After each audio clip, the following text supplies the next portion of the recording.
Hello and welcome to Lucid Affairs. आज से कुछ दिन पहले मैंने ये वीडियो बनाया था जिसमें मैंने आपको बताया था कि कैसे संदेश खली में जंगल राज चल रहा है। बट अभी एक मेजर डेवलपमेंट हुई है जिसके बारे में आपको जानना चाहिए। और इस डेवलपमेंट के बारे में बात करने से पहले मैं थोड़ा सा शॉर्ट में बता देता हूँ कि अभी तक क्या क्या हुआ है और ये शाहजहां शेख कौन है। आई एम श्योर आधे से अधिक लोगों को पता होगा, जिसको नहीं पता है उनके लिए मैं थोड़ा सा बता देता हूँ इसमें। तो देखिए क्या होता है, कहानी की स्टार्ट होती है 5 जनवरी को, जब ईडी जाती है इस शाहजहां शेख नामे आदमी के पास, कोलकाता के संदेश लेखी में छापा मारती है क्योंकि इस पर काफी आरोप लगे होते हैं कि ये कम से कम 12 से 13 करोड़ रुपए के राशन का घोटाला किया है। और ईडी वहां पे छापा मारती है संदेश खली में, और ये संदेश खली का सबसे पावरफुल आदमी है। तो ईडी इसको पकड़ कहाँ पाए, भीड़ ने ईडी पे ही अटैक कर दिया क्योंकि ये पावरफुल आदमी जैसा मैं बता रहा हूँ। और उसके बाद क्या होता है कि वहाँ की महिलाओं और बच्चियों को एक थोड़ी हिम्मत आती है, तो असली इशू खुल के आता है क्योंकि वो लोग जो बताती हैं उसके बयान के बाद पूरे देश भर में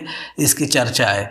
वो लोग ये बताती हैं कि ये सिर्फ राशन का घोटाला ने, लैंड ग्रैब यानी जमीन को हड़पना, जबरदस्ती लोगों को जमीन अपने नाम में लिखवा लेना, और उसके साथ साथ सीरियस सेक्सुअल असॉल्ट, मतलब इस तरह का सेक्सुअल असॉल्ट मैं इस वीडियो में बताया हूँ। ये और इसके बंदे ये पूरे संदेश खली में रेकी करते थे, और जो भी महिला या बच्ची उनको सुंदर लगती थी ये लोग उसको उठा लेते थे और अपनी मर्जी से अपने पास रखते थे, चाहे जितना दिन भी अपनी मर्जी से रिलीज करते थे। कभी कभी तो ये दिन एक हफ्ते से लेकर 1 महीने तक किसी किसी को रख लेते थे, और संदेश खली में कोई इनके खिलाफ जा नहीं सकता था। वो तो ईडी आई तो वहां के महिलाओं बच्चों को लगा कि हाँ अब ये नजर में अभी मौका है, जो हमारे पर अत्याचार हो रहा है इतने सालों से, तो उसको बताने का। तो मीडिया के सामने आई और फिर देश जाना इसके बारे में। और ये टीएमसी का लीडर भी था। मैं था इसलिए बोल रहा हूँ कि अभी इस एलिगेशन के लगने के बाद बंगाल गवर्नमेंट के पास कोई चारा बचा नहीं था, तो इसको 6 साल के लिए टीएमसी सस्पेंड कर दिया गया है। अब यहाँ तक क्या था कि मैं इस वीडियो में बता चुका हूँ। अब जो मेजर डेवलपमेंट की बात कर रहा था मैं, उसकी बात कर लेते हैं। होता क्या है कि ये 55 दिनों से भागा हुआ था, उसके बाद वहाँ की लोकल पुलिस इसको गिरफ्तार कर नहीं रही थी, लेकिन 5-6 दिन पहले हाईकोर्ट ने ऑर्डर दिया इसको अरेस्ट करने का।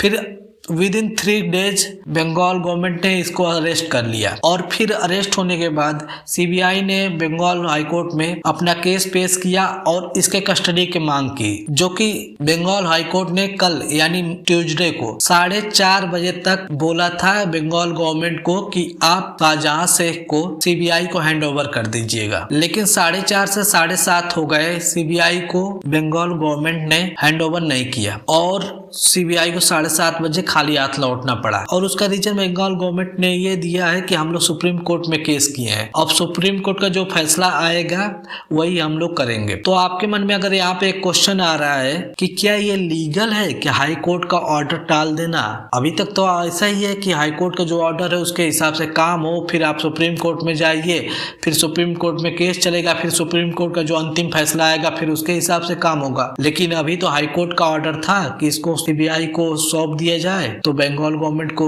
हैंड ओवर कर देना चाहिए था। हाँ जी, ये लीगल नहीं है। ये जोड़ तोड़ के किसी तरह शाहजहां शेख को सीबीआई को हैंड ओवर नहीं करना चाहते थे, और ये बहुत ही गलत एग्जाम्पल सेट किया जा रहा है बंगाल गवर्नमेंट की तरफ से।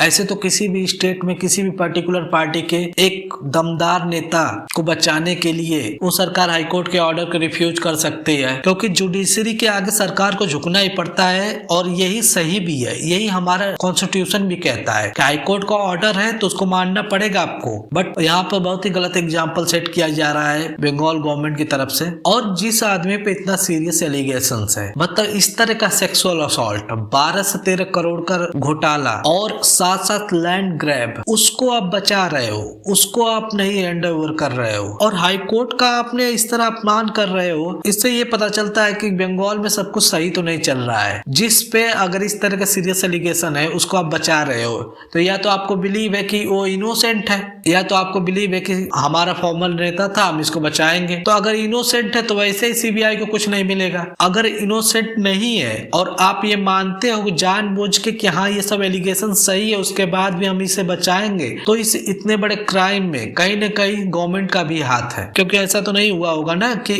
अगर ये किसी पर अत्याचार कर रहा होगा तो पहले लोग पुलिस के पास जाते नहीं होंगे, पुलिस पास जाते होंगे, पुलिस कुछ नहीं करती होगी, तभी तो ये लोग बाद में पुलिस के पास जाना बंद कर दिए। आम जो लोग हैं जिन पर अत्याचार होता था, और इतने सालों से लोग वेट कर रहे थे इस मोमेंट का कि किसी भी तरह कोई मौका मिले कि ये लोग अपनी बातें कह सके कि इन पे क्या क्या गुजर रही है।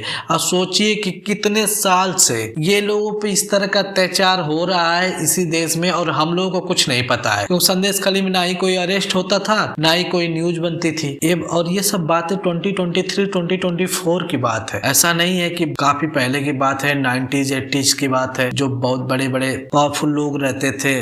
लोग क्या, मैं क्या बताऊं, पावरफुल लोग नहीं, क्रिमिनल कह लो आप। अगर ये सब एलिगेशन सही है तो अभी तो इससे बड़ा कोई क्रिमिनल है नहीं। खैर, मैं अपना ओपिनियन देने नहीं आया हूँ, मैं बस आपको जानकारी देने आया हूँ कि क्या चल रहा है, क्या हो रहा है। आप लेकिन ओपिनियन दे सकते हैं कमेंट सेक्शन में, आप कुछ भी बोल सकते हो कमेंट सेक्शन में, जो कुछ लगता है आपको। बट इंसान क्या करेगा, इस तरह का इशू है और इस तरह का सेक्सुअल असॉल्ट किया जा रहा है, और उसके बाद भी उसको डिफेंड कोई करे, कोई गवर्नमेंट, तो इंसान थोड़ा सा गुस्से में आ जाता है। सॉरी, खैर आते हैं अपने टॉपिक पे। तो बंगाल गवर्नमेंट ने सुप्रीम कोर्ट में केस किया और सुप्रीम कोर्ट को बोला कि तत्काल सुनवाई कर दिया जाए इस केस का। सुप्रीम कोर्ट ने इसको मना किया कि एक तरीका होता है, आप केस लाए हो उसके अकॉर्डिंग ही उस पर सुनवाई होगी, जो भी लीगल तरीका है। ऐसा नहीं हो सकता कि आज केस लेके आए हो और आप तुरंत ही, और सुप्रीम कोर्ट उस पर तुरंत ही सुनवाई करते हैं। तो फिलहाल के लिए यही है कि सीबीआई वापस आ चुकी है, ये शाहजहां से अभी भी बंगाल गवर्नमेंट के पास ही है। खैर, टीएमसी ने एक ही काम अच्छा किया है, कम से कम ये अपने पार्टी से 6 साल के लिए इसको सस्पेंड कर दिया है। और ममता गवर्नमेंट इस समय इतना ज्यादा प्रेशर में है कि ये तो बहुत ही छोटी सी बात है सस्पेंड करना। बाद में सीबीआई के पास इसके आने के बाद सारे खुलासे होने वाले थे, बट बंगाल गवर्नमेंट की वजह से आज ये हैंड ओवर नहीं हो पाया सीबीआई के पास। बट इस पे कोई भी अपडेट होता है तो मैं आपको बता दूंगा। और आपने अभी तक लूसिड अफेयर्स को सब्सक्राइब नहीं किया है तो प्लीज कर लीजिए। That's all in this video, thank you for watching.